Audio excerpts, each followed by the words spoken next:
Hi everybody, Father's Day is approaching and myself, my mom and my brother did a craft.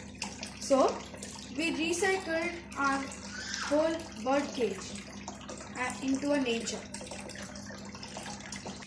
We made everything handmade. This grass is made with silk thread.